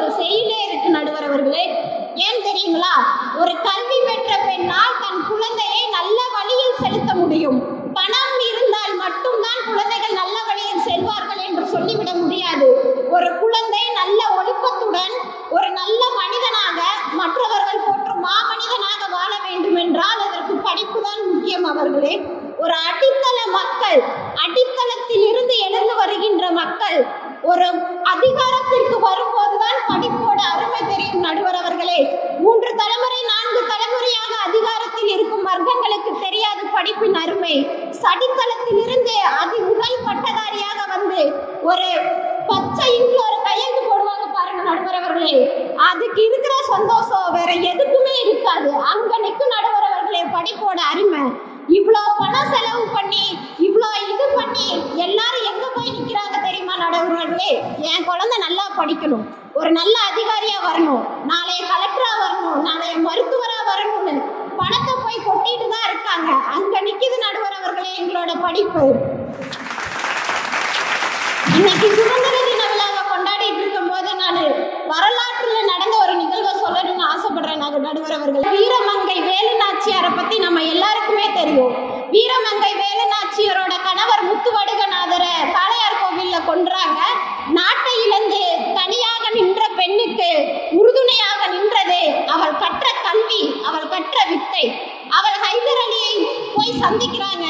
ஹைதர் அலிக்கு உருது மொழி மட்டும்தான் தெரியும், தமிழ் மொழி தெரியாது. வீரமங்கை வேலுநாச்சியார் தமிழ்நாட்டை சேர்ந்த பெண். ஆனால் அவருடன் உருது மொழியில் உரையாடும் போது வேலுநாச்சியாரின் வீரத்தையும் மொழியறிவையும் கண்டு வியந்து 5000 குதிரைப்படை வீரர்களை உதவிக்கு அழைத்து செல்லுங்கள் என்று உத்தரவிட்டார் நடுவர் அவர்களே. அந்த உருது மொழி தெரிந்திருந்த ஒரே காரணத்தினாலதான் இன்னைக்கு வீரமங்கை வேலுநாச்சியார் ஹைதர் அலியிடம் பேசி 5000 குதிரைப்படை வீரர்களை பெற்று ஆங்கிலேயரை எதிர்த்து போராடிய முதல் பெண்மணின்னு வரலாற்றுல நின்றுருக்காங்களே. அதுக்கு எங்களோட மொழி அறிவு தானே முக்கிய நடுவர் அவர்களே. கல்வி எனும் வித்து அழிக்க முடியாத சொத்து, அள்ள முடியாத முத்து. 2 அடியில் திருக்குறளை கொடுத்து சென்ற வள்ளுவனுக்கு தெரியும் கல்வியின் அருமை என்னவென்று. 10 அடிகளில் 20 அடிகளில் கூற வந்த கருத்தை 2 அடிகளில் 7 வார்த்தைகளில் சொல்லிவிட்டு சென்று விட்டார். அதனாலதான் நடுவர் அவர்களே கன்னியாகுமரியில 133 அடி உயரத்துக்கு திருவள்ளுவர் சிலை இருக்கு. பணத்துக்கு எங்கேயும் யாரும் செலவைக்கல நடுவர் அவர்களே.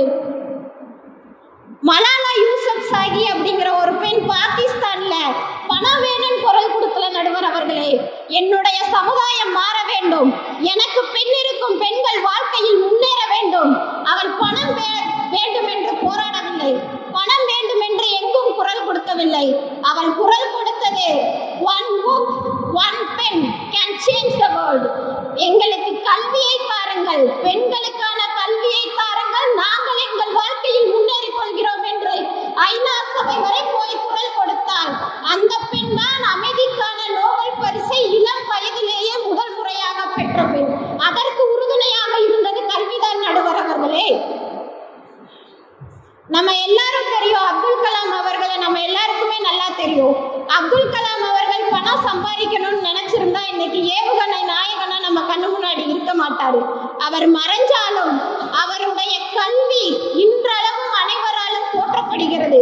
அவருடைய விஞ்ஞானி என்னும் விஞ்ஞான அறிவு இன்றளவும் அனைவராலும் மதிக்கப்படுகிறது. அதனால நடுவர் அவர்களே நீங்க என்ன படிச்சிருக்கீங்க நடுவர் அவர்களே? சொல்லிக்கிற அளவுக்கு கொஞ்சம் படிச்சிருக்கீங்கல்ல நடுவர் அவர்களே. அதனால எனக்கு நம்பிக்கை இருக்கு நடுவர் அவர்களே, படிப்பு தான் முக்கியமான தீர்ப்பு சொல்லுவீங்கன்னு நம்பிக்கை இருக்கு. மிரட்டலாம் நடுவர் அவர்களே, வேண்டி கேட்டுக்கிற நடுவர் அவர்களே. ஏன்னா இன்றைய சமுதாயத்துக்கு தேவைப்படுவது படிப்பு தான். பணத்தை வைத்தாவது படிப்பை விலைக்கு வாங்கி விடுங்கள் என்று கூடி சமுதாயத்தில் உள்ள ஒவ்வொரு மாணவ செல்வங்களையும் இன்னைக்கு ஒவ்வொருத்தரும் அழைச்சிட்டு போயிட்டு இருக்காங்க நடுவர் அவர்களே. அதனாலதான் கூடுற படிப்பு தான் ரொம்ப முக்கியம். வாழ்க்கையில எல்லாம் நம்ம ரொம்ப படிச்சிட்டோம்னு சொல்லி கர்வமா இருக்கவங்களுக்குலாம் ஒரு நிகழ்வை சொல்லிக்கணும்னு நினைக்கிறேன். நம்ம பேருந்து நிலையத்துல எல்லாம் போய் நிற்போம். அங்க யாராவது ஒருத்தவங்க படிக்க தெரியாதவங்க வந்து இன்னைக்கு நம்ம எல்லாருமே பணம் பெருசுன்னு 10,000 ரூபாய் 15,000 ரூபாய் மொபைல் போன் வாங்கிட்டு ஒரு வீட்டுக்குள்ள இருக்கவங்களே முகநூல்ல பேசிட்டு இருக்கோம். முகம் பார்த்து கூட பேச நேரம் இல்லாமல் முகநூலில் பேசி கொண்டிருக்கிறோம். ஆனா ஒருத்தவங்க பேருந்து நிலையத்துல நின்றுட்டு, சாமி அந்த பஸ் எங்க போகுதுன்னு பார்த்து சொல்றியா, அது என்ன நம்பர் போட்டிருக்கு சாமின்னு சொல்லும் போதுதான் தெரியும் சரி அவங்களோட வழி என்னன்னு. நான் மட்டும் படிச்சிருந்தா, எங்க அம்மா அப்பா மட்டும் என்ன படிக்க வச்சிருந்தா, இன்னைக்கு யாரோட துணை இல்லாம நான் அந்த பஸ்ல ஏறி என்னோட ஊருக்கு நான் போயிருப்பேன்னு நினைப்பாங்கல்ல சார். அந்த இடத்துல பஸ்ஸுக்கு பயணச்சீட்டு வாங்கணும்னு அவங்க மனசுல தோணாது, பணம் பெருசா தெரியாது. ஐயோ அந்த பேருந்து நிலையத்தினோட பேரை படிக்க முடியலங்கிற வழிதான் நடுவர் அவர்களே அவங்க மனசுல இருக்கும். அந்த வழியை போக்கணும்னா படிப்பு அப்படிங்கிற ஒரு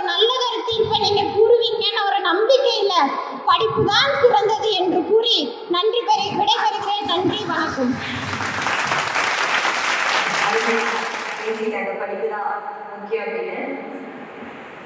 இந்த பட்டிமன்றத்துக்கு ஐஸ்வர்யா, பூர்ணிமா, கற்பகநந்தினி, தம்பி விக்னேஷ், இவங்க திவ்யா, முருகேஸ்வரி, இவர்கள் எல்லாத்தையும் பணக்காரர்கள் என்பதற்காக அழைக்கவில்லை. சரியா? இவர்கள் எல்லோரும் பணக்காரர்கள் என்பதற்காக இந்த பட்டிமன்றத்துக்காக அழைக்கவில்லை. இவர்கள் எல்லோரும் அறிவில் சிறந்தவர்கள், சிறந்த பேச்சாளர்கள் என்ற காரணத்தினால அழைச்சிருக்காங்க. இது வந்து ஒரு மறுக்க முடியாத உண்மை. சரிதானே? பணம் அப்படிங்கிறது ஒரு மனுஷன் வாழ்க்கை வரைக்கும் அவனுக்கு உதவியா இருக்கும். ஆனா படிப்பு அப்படிங்கிறது ஒரு மனுஷன் வாழ்க்கைக்கு அப்புறம் கூட அவனை பத்தி இன்னைக்கு பேசிட்டு இருக்கோம் அப்படின்னா அதற்கு காரணம் படிப்பா மட்டும்தான் இருக்கும். ஏன்னா படிப்பு தான் இங்க வந்துட்டு பாத்தீங்கன்னா ஒரு மனுஷன் எப்படி இருக்கணும் அப்படிங்கிறத சரியான முறையில தீர்மானிக்கிறது. அப்ப எல்லாம் சொல்லுவாங்க, எவ்வளவு செலவானாலும் பரவாயில்ல, உயிரை காப்பாத்துறீங்க அப்படின்னு. ஆனா இன்னைக்கெல்லாம் எவ்வளவு செலவானாலும் பரவாயில்ல, என் பொண்ணு என் பையனும் நல்லா படிச்சா போதும் அப்படிங்கிற அளவுக்கு சொல்றாங்க. அப்போ இங்க பாத்தீங்கன்னா பணம் எவ்வளவு செலவானாலும் பரவாயில்ல, அவனுக்கு ஒரு சிறந்த கல்விதான் வேணும் அப்படிங்கிற மாதிரி இருக்காங்க. எதுக்கு போய் இவ்வளவு பணத்தை செலவு பண்ணணும்? அந்த பணத்தை கொண்டு போய் பேங்க்ல போட்டு வைக்கலாம், இல்ல ஒரு இடமா வாங்கி வைக்கலாம், இல்ல ஒரு நகையா வாங்கி வைக்கலாம். அப்படியெல்லாம் இல்லாம தான் சம்பாதிப்பதில் 70-80% தன் பிள்ளைகளின் கல்விக்காக இன்னைக்கு நம்ம செலவு பண்ணிட்டு இருக்கோம். இது எல்லாரும் மறுக்க மாட்டீங்க. சரிதானே? காரணம் என்ன? பணத்தை விட படிப்பு ஒரு மனிதனுக்கு மிகவும் முக்கியம் என்பதற்காகத்தான். இருந்தாலும் நான் வந்துட்டு பாத்தீங்கன்னா படிப்பை விட பணத்தை தான் அதிகமா தேவைன்னு சொல்லுவேன் அப்படின்னு ரொம்ப நம்பிக்கையா இருக்காங்க. அடுத்த பேச்சாளர் அவங்களுக்கு இன்னும் திருமணம் ஆகல. எனக்கு தெரிஞ்சு அவங்களுக்கு திருமண பத்திரிகையில ராஜி, ஐஸ்வர்யா பிராக்கெட்ல இவ்வளவு சொத்து மதிப்பு அப்படின்னு போடுவாங்கன்னு நினைக்கிறேன். ஏன்னா அவங்க வந்து அவ்வளவு நம்பிக்கையா இருக்கிறாங்க. பணம் தான் முக்கியம். பொதுவாக நம்ம என்ன பண்ணுவோம், படிச்ச டிகிரி எல்லாமே பேருக்கு பின்னாடி போட்டுவோம் இல்லையா? அவங்க பணம் தான் முக்கியம்னு பேசுறதுனால ஒரு வேலை அப்படி போடுவாங்களோ என்னவோ எனக்கு தெரியல. ஆசிரியருக்கு சரியான பதில் சொல்லணும் அப்படிங்கிற ஒரு ஆர்வத்துல அமர்ந்திருக்கிறாங்க. முத்துத்தமிழ் முத்திரை இடுமை துணை சொத்துத்தாள் புத்துலகம் சிறச்சித்திர புறவியாக புத்துவ பழக்கு எத்தகு வேடுகளும் புத்துணர்வு தரும் அத்தர் பழமொழி. தாய் தமிழுக்கு முதல் வணக்கம். நடுவர் உள்ளிட்ட அனைத்து சான்றோர் பெருமக்களுக்கும் என்னுடைய மறு வணக்கங்கள். நடுவர் அவர்களே, திருவாரூர்னா தேரழகு, திருவாரூர்னா தேரழகு, திருவிடை மருதூர்னா வீதி அழகு, வேதாரண்யம்னா விளக்கழகு, பட்டிமன்றம் என்று சொன்னாலே இந்த திருப்பூர் தாய் தமிழ் பட்டிமன்ற குழுதான் பேரழகு. நடுவர் அவர்களே,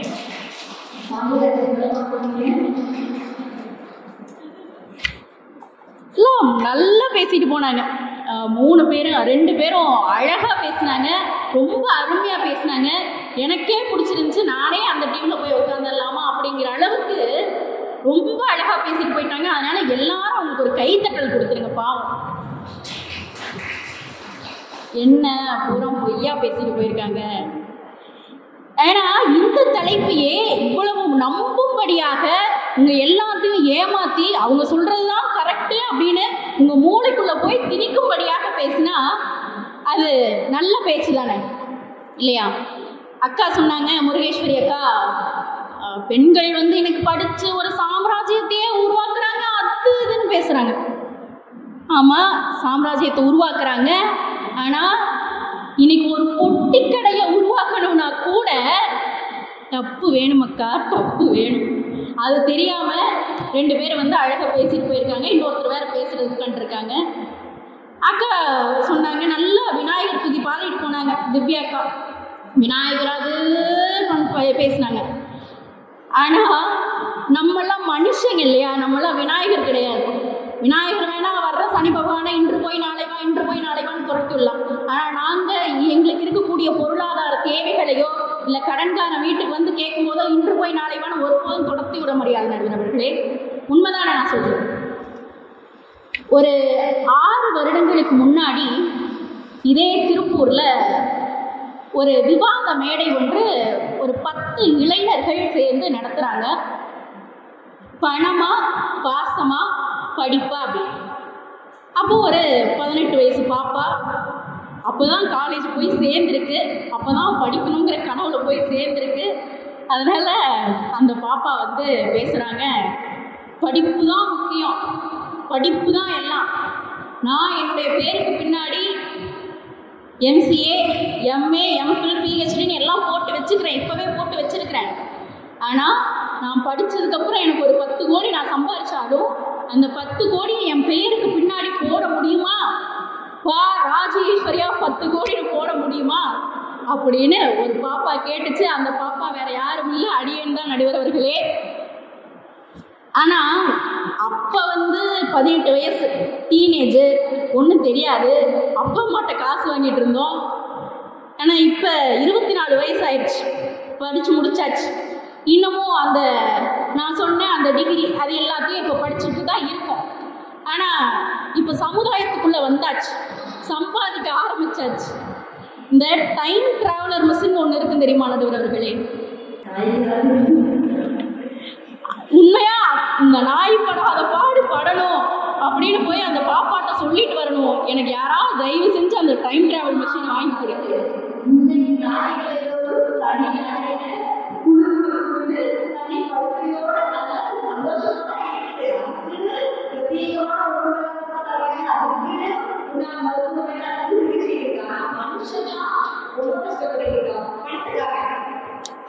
நடுவர் அவர்களே, என்னதான் இருந்தாலும் நான் அன்னைக்கு அந்த பேசின அந்த மேடையினுடைய அந்த வாய்ப்பை நான் சரியாக பயன்படுத்திக்கிட்டு அந்த காணொளிகளை மற்ற இடங்களில் காட்டி தான், மற்ற தொலைக்காட்சிகளாகட்டும் மற்ற இடங்களுக்கு அதை காட்டி தான் மற்ற வாய்ப்புகளை நான் வாங்கினேன்.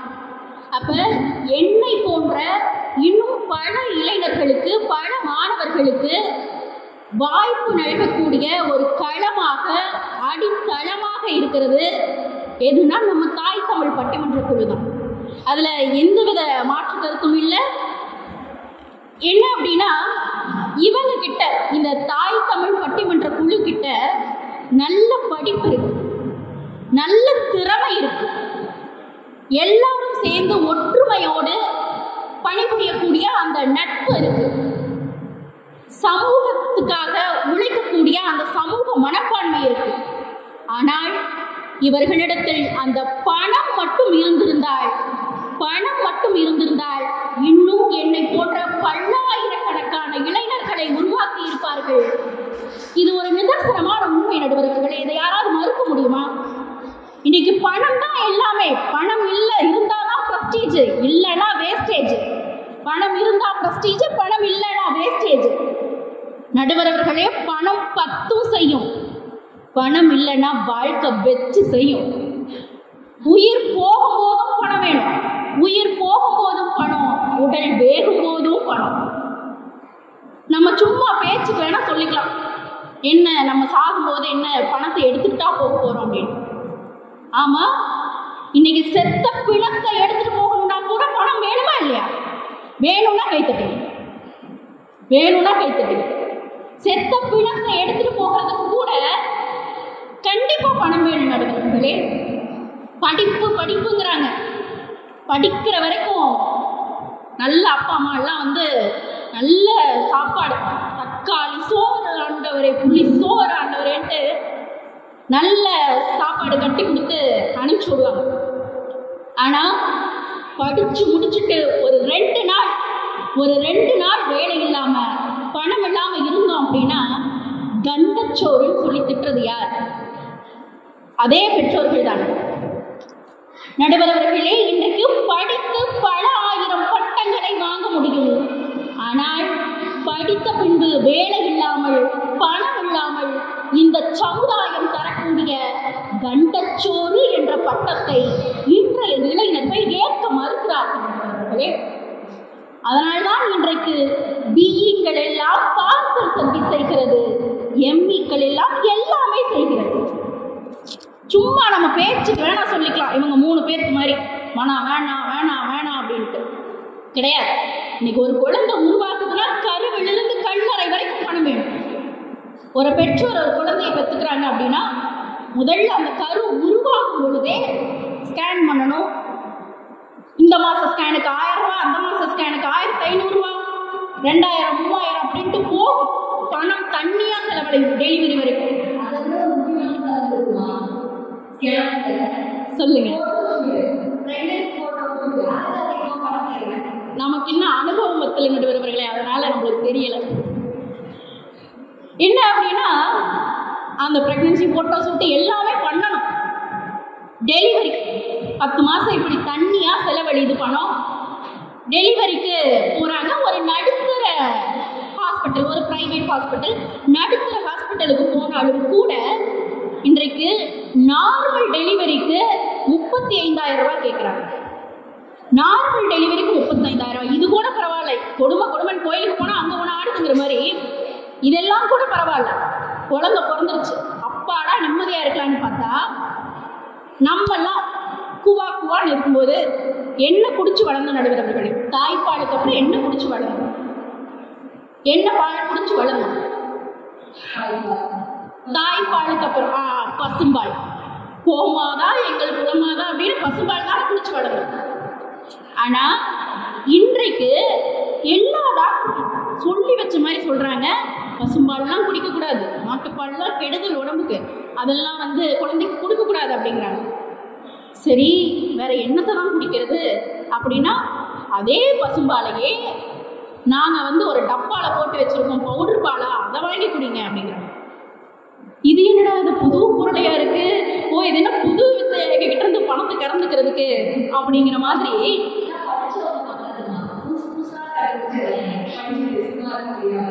கரெக்டு. நடுவர்களே, இப்படி டெலிவரி ஆகுது, அந்த குழந்தை பிறக்குது. ஒரு வருஷத்துக்கு அப்புறம் நீங்க சொன்ன மாதிரி போட்டோ ஷூட்டு எல்லாம் பண்ணணும். அந்த குழந்தைக்கு பிறந்த நாள் வருதுன்னா அது லொட்டு லொசுக்கு போட்டோ ஷூட் அது இது எல்லாத்தையும் பண்ணணும். அந்த குழந்தைக்கு அந்த முதல் பிறந்த நாளை அதுக்கு சிறப்பாக காட்டணும் அப்படிங்கிறதுக்காக. ஏன்னா அது வளர்ந்த பிறகு கேட்கக்கூடாது இல்லையா, ஏங்கக்கூடாது இல்லையா. என்னுடைய நண்பர்கள் எல்லாரும் இந்த மாதிரி ஒன்று காட்டுறாங்க, இப்படியெல்லாம் கொண்டாடி இருக்காங்க, எனக்கு நீங்கள் அந்த கொண்டாட்டங்களை பண்ணலையா, நான் உங்களுக்கு சிறப்பு இல்லையான்னு கேட்கக்கூடாது இல்லையா. அதற்காகவே அந்த குழந்தை ஏங்கக்கூடாதுங்கிறதுக்காக அந்த கொண்டாட்டத்துக்கு ஒரு தண்ணியா ஒரு பழம் அங்கே ஒன்று செலவழிக்கும். சரி, 3 வயசாகும். ஒரு கவிஞன் எழுதுகிறாள், மகளென மகாலட்சுமி பிறந்தாள் என மகிழ்ச்சி அடைந்தேன், மகளென மகாலட்சுமி பிறந்தாள் என மகிழ்ச்சி அடைந்தேன். ஆனால் வயது 3ஆனது. என் மகாலட்சுமி சரஸ்வதியின் விரல் பிடித்து நடக்க, சரஸ்வதியின் விரல் பிடித்து நடக்க நான் 1000 மகாலட்சுமிகளின் கால் பிடிக்க வேண்டி இருக்கிறது அப்படின்னா உண்மைதான நடுவர்களே? அவங்களும் அதுதான் சொன்னாங்க. என்ன அதெல்லாம் படிப்புக்கு, எல்லாமே லட்சமா செலவழிக்கிறாங்க படிப்புக்கு அப்படின்னு. ஆமா, உண்மைதான், ஒத்துக்கிறோம். ஒரு குழந்தை நல்ல அறிவோடு வளரணும் அப்படிங்கிறதுக்காக நல்ல பள்ளியில சேர்க்கணும்னு நினைக்கிறாங்க. சரி, இங்க நல்ல பள்ளி அப்படின்னா எதை வச்சு அதை முடிவெடுக்கிறீங்க? எது நல்ல பள்ளி நடுவர்களே? நல்ல பள்ளி எது? சரி, நீங்க நடுவராக இருக்கிறதுக்கு முற்றிலும் தகுதி பெற்றவர். நன்றி நடுவர்களே, மிகச்சரியாக சொன்னீங்க. எங்க அதிகமா பணம் கேட்கிறாங்களோ அதுதான் நல்ல பள்ளி அப்படிங்கிற மனப்பான்மை இன்றைக்கு இருக்கக்கூடிய எல்லாருக்குமே இருக்கு இல்லையா? தவறில்லை. எல்லாரும் அப்படி நினைக்கிறாங்க. எல்லாரும் அவங்களுடைய குழந்தைகளை அங்க சேர்த்துறாங்க. நம்முடைய குழந்தைகளும் நல்லா வளரணும், நல்ல அறிவோடு வளரணும் அப்படிங்கிறதுக்காக அங்க சேர்க்கிறாங்க. சரி, அந்த நல்ல பள்ளியில சேர்த்தியாச்சு. அந்த நல்ல பள்ளியில மற்ற குழந்தைகள் எப்படி வருதோ, பணக்கார குழந்தைகளாக இருக்கட்டும், எப்படி வராங்களோ அதே மாதிரி நம்முடைய குழந்தையும் போகணும் அப்படிங்கிறதுக்காக அவர்களுடைய எல்லா தேவைகளையும் எல்லா உடைமைகளையும் பார்த்து பார்த்து செஞ்சு இதுக்கு எல்லாத்துக்கும் அவங்க நடத்துகிற பெற்றோர்கள் நடத்துகிற பாச போராட்டம் இருக்கே, பாச போராட்டம்னு கூட சொல்லக்கூடாது, பண போராட்டம் இருக்கே நடுவர்களே, அந்த பண போராட்டத்தை நம்ம வார்த்தைகளால் சொல்ல முடியுமா என்ன? இங்க ஒரு நல்ல பெற்றோர் அப்படிங்கிறவங்க நம்ம எதை வச்சு ஒரு பெற்றோர் இவங்க நல்ல பெற்றோர் அப்படின்னு சொல்லுவோம்? நல்ல பெற்றோர்னா யார் நடுவர்களே?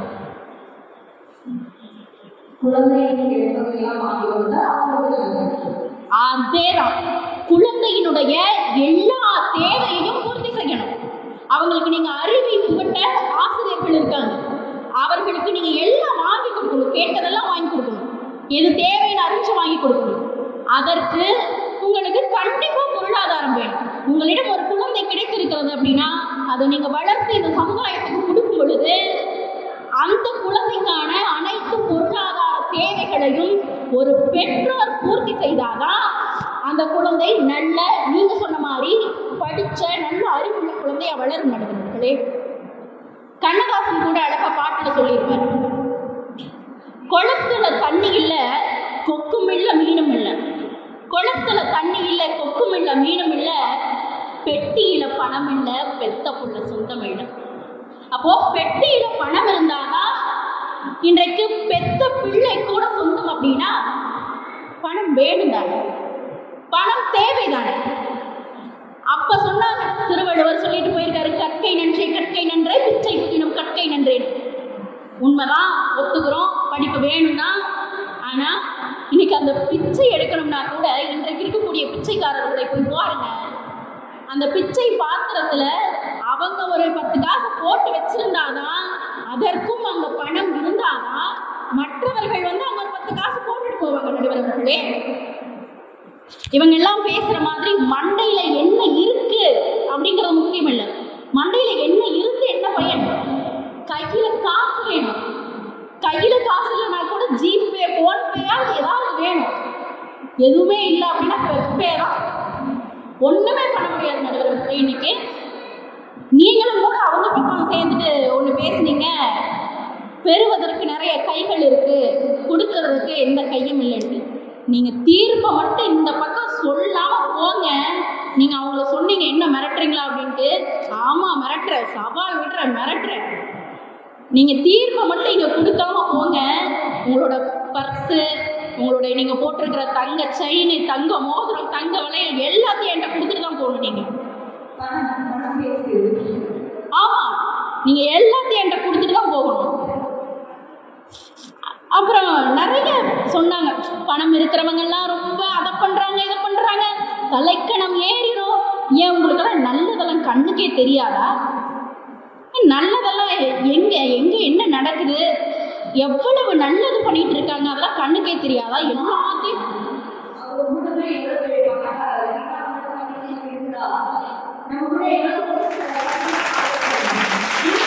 பணக்காரங்க எப்படி கெட்டவங்க ஆயிடுவாங்க? அவங்க மட்டும் இல்லை, இன்னைக்கு வயநாட்டில் இன்றைய சூழல்ல வயநாட்டில் எத்தனை பேர் போய் தன்னுடைய பொருளாதார தேவைகளை அங்கு போய் அவர்களுக்காக கொடுத்துட்டு வராங்க நடுவர்களே. வயநாட்டில் இன்னைக்கு அத்தனை வெள்ளம் வந்து எல்லாம் அடிச்சுட்டு போயிடுச்சு, எதுவுமே இல்லை அப்படிங்கும் பொழுது தன்னால் என்ற ஒரு 500 ரூபாயோ 1000 ரூபாயோ 50,000 ரூபாயோ 5 கோடியையோ கொடுத்துட்டு வரக்கூடிய நல்ல உள்ளங்கள் இருக்கா இல்லையா? நிச்சயமா இருக்கு. அப்போ பணம் வேணும், பணம் வேணும், நிறைய சம்பாதிக்கணும், நிறைய சம்பாதிக்கணும், கை நிறைய சம்பாதிக்கணும், இல்லை கார் நிறைய சம்பாதிக்கணும், வீடு நிறைய சம்பாதிக்கணும், ஊர் நிறைய சம்பாதிக்கணும், உலகம் நிறைய சம்பாதிக்கணும். ஆனா அந்த சம்பாதிச்ச பணத்தை பதுக்கி வச்சாதான் தப்பே தவிர பகிர்ந்து கொடுத்தால் தப்பே இல்லை நடுவர்களே. சம்பாதிக்கணும், பதுக்கி வைக்காதீங்க, பகிர்ந்து கொடுங்க. அவங்க வேணா படிச்சுட்டு பணம் சம்பாதிச்சு பதுக்கி வைக்கிறவங்களா இருக்கலாம், ஆனா நாங்க பகிர்ந்து கொடுக்கிறவங்களா இருக்கிறோம். அதனாலதான் நாங்க நல்லவங்க நடுவர்களே. பணம் இருக்கிற எல்லாருமே கெட்டவங்க கிடையாது, பணம் இருக்கிற எல்லாருமே நல்லவங்க. ஒரே ஒரு விஷயத்தை மட்டும் சொல்லி முடிச்சுக்கிறேன், ஒரே ஒரு விஷயம் மட்டும் நடுவர்களே.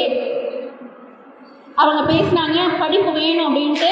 நாங்களும் அதை ஒத்துக்கிறோம். படிப்பு வேணும் வேணும் வேணும். படிப்பு இருந்ததுனால தான் நாங்களும் இன்னைக்கு இங்கே வந்து பேசிட்டு இருக்கோம். அதில் எந்த வித மாற்று கருத்தும் இல்லை. படிப்பு வேணும். ஆனால் அந்த படிப்பதற்கு ஒரு பணம் வேணும் இல்லையா? அந்த படிப்பதற்கு பணம் வேணும். அந்த படிப்பின் மூலமாக அறிவு செல்வத்தை பெற்று அந்த அறிவு செல்வத்தை பொருட்செல்வமாக தான் மாற்ற போகிறோம். அப்போ அந்த அறிவு செல்வத்தை பொருட்செல்வமாக மாற்றி நம்ம மட்டும் வச்சுக்காம மற்றவங்க எல்லாத்துக்கும் பகிர்ந்து கொடுக்கலாம்னு சொல்லி பணமே பணமே பணமே என்று சொல்லி விடைபெறுகிறேன். நன்றி, வணக்கம். சொன்னாங்க, நல்ல பெற்றோர்கள் யாரு? குழந்தைகள் கேட்டதையெல்லாம் வாங்கி தருபவர்கள் நல்ல பெற்றோர்கள். அணிகளுக்கு எரேசர் இருந்தா போதும், ரப்பர் இருந்தா போதும், சரிதானே? ஆனா இந்த டிசைன்ல இந்த கலர்ல இப்படிதான் வேணும்.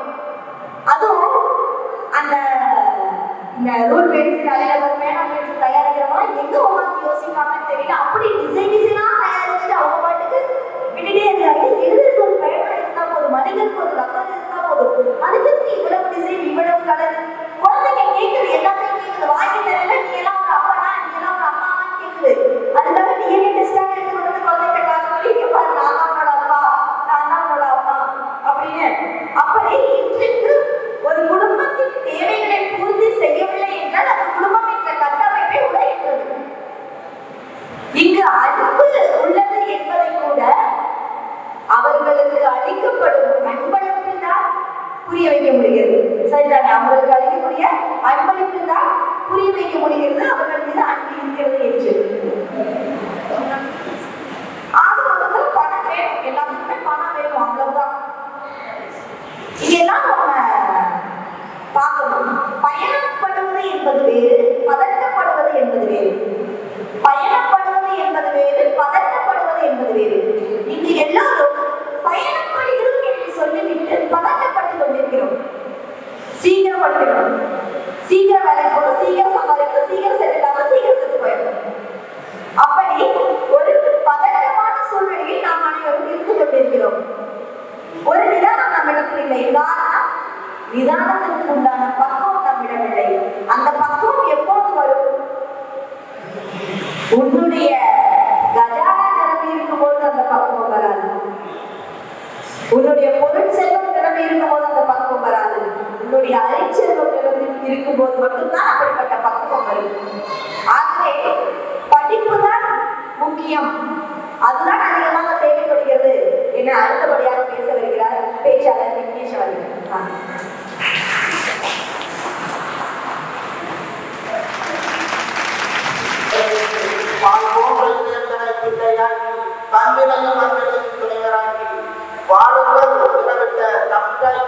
வணக்கம். சங்கத்தமிழ் சங்கெடுத்து பாடலுக்கு இந்த மாபெரும் சபையில் வீற்றிருக்கும் நடுவர்களுக்கு மறுவணக்கம். இன்று கண்டவர் ஆலய தலைவராகிறார். ஆலய தலைவர்களே உங்களுக்கு மறுவணக்கம். வல்லவர் என்ன சொல்லியிருக்காரு?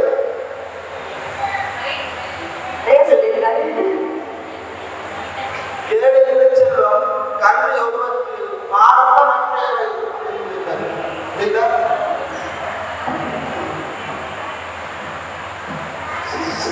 செல்வத்திலே தலையாக செல்வம் எது அப்படின்னு கேட்டா கல்விதான். அதுக்கப்புறம் கொடுத்தானை போல்களையும் அந்த நடக்கிறது அழகல்ல நல்லதா நடுவதில்லையா கல்வி அழகே அழகு. அவங்க பேசுறாங்க எது சந்தோஷம் அப்படின்னு, அதாவது நகரோட சந்தோஷம், அவரோட சந்தோஷம். ஆனா ஒரு தாய் தன்னுடைய மகனை பார்த்து எப்போதும் சந்தோஷம், தன்னுடைய மகன் சான்றோர் அப்படின்னு கேட்டா சந்தோஷப்படுவான். அவ்வளவு தன்னுடைய மாணவன் உயர்ந்த ஒரு ஆசிரியர் சந்தோஷப்படுவதில்லையா? இப்போ கேட்டா நான் ராஜ்யத்தோட மாணவன், அவங்களுக்கு பெருமையாக இல்லை. அப்போ தந்தையை ஒருவனுக்கு பெருமை தோன்றும். அப்போ எந்த ஒரு சான்றோரும் தன்னுடைய பிள்ளைகளுக்கு செல்வத்தை சேர்த்து வைக்கணும் அப்படின்னு சொல்லுவாரு. ஏன்னா ஈன்று குழந்தைகள் எத்தனை கடனை தேர்ந்தெடுத்து கொடுத்த பொண்ணு கடனை சான்றோர்கள்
கண்ணுதான் ஒருவனை நேரையாக்குகிறது.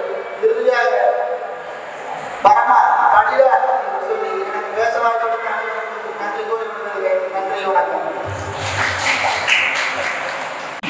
இங்க திருப்பூர் கோயம்புத்தூர் சுற்று வட்டார பகுதியில் இருக்கிறவங்களுக்கு தெரிஞ்சிருக்க வாய்ப்பு இருக்கு. சிவக்கண்ணன் அப்படின்னு அவர் யாருன்னா ஒரு யூடியூபர். சமீபத்துல அவரை சந்திக்கிற ஒரு வாய்ப்பு கிடைச்சிச்சு. அப்ப அவர் சொன்னாரு, நாங்க முதல்ல யூடியூப் ஆரம்பிச்சோம், எங்களோட வீடியோக்கெல்லாம் போட்டோம், நல்லா ரீச் ஆச்சு, அவருக்கு தெரியல. அப்போ அவர் என்ன பண்ணிட்டாரா, நல்லா படிச்ச ஒருத்தரை கூட வச்சுக்கிட்டாராம்.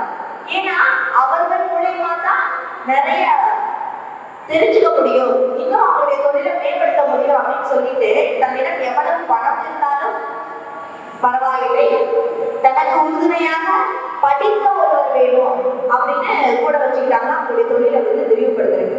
அப்படி ஒரு மனுஷனுக்கு எவ்வளவு பணம் இருந்தாலும் நம்ம பணத்தை எப்படி சரியான வகையில பயன்படுத்துறது அப்படின்னு சொல்றதுக்கு உண்டான அறிவு அங்க தேவைப்படுகிறது. அப்படிப்பட்ட அறிவு வந்து படிப்பு தான் கொடுக்கும் அப்படின்னு தம்பி அழகா பேசினாங்க. இந்த பட்டிமன்றத்தோட தலைப்பு என்னன்னா, இன்றைய சூழலில் அதிகம் தேவைப்படுவது பணமா படிப்பா. ஒருவேளை இந்த தலைப்பை வந்துட்டு இன்றைய சூழ்நிலையில் தேவைப்படுவது பணமா படிப்பா அப்படின்னு வச்சிருந்தா நிச்சயம் நானும் என்ன சொல்லியிருப்பேன் அப்படின்னா, பணம் தான் வேணும் அப்படின்னு. உங்ககிட்ட வந்து ஒரு புத்தகத்தை கொடுத்துட்டு இன்னொரு கையில ஒரு 10,000 ரூபாய் பணத்தை கொடுத்தா முதல்ல நீங்க என்ன பண்ணுவீங்க, 10,000 ரூபாய் பணத்தை தான் எடுக்கணும்னு நினைப்பீங்க. அது யாராலையுமே மறுக்க முடியாத உண்மைதான். ஒரு நாகரிகத்துக்காக வேணா இல்லைங்க பணம் வேண்டாம் அப்படின்னு சொல்லலாம். ஆனா உங்களுடைய உண்மையை என்ன சொல்லும், பணத்தை எடு பணத்தை எடு பணத்தை எடு அப்படிதான் சொல்லுவோம். எல்லாருக்கும் அண்ணாமலை படம் பார்த்துருப்பீங்கன்னு நினைக்கிறேன், ரஜினியோட படம். அது அவர் என்ன பண்ணுவாரு, அவருடைய வீடு அந்த மாட்டு கொட்டாய் எல்லாத்தையும் இழந்துருவாரு.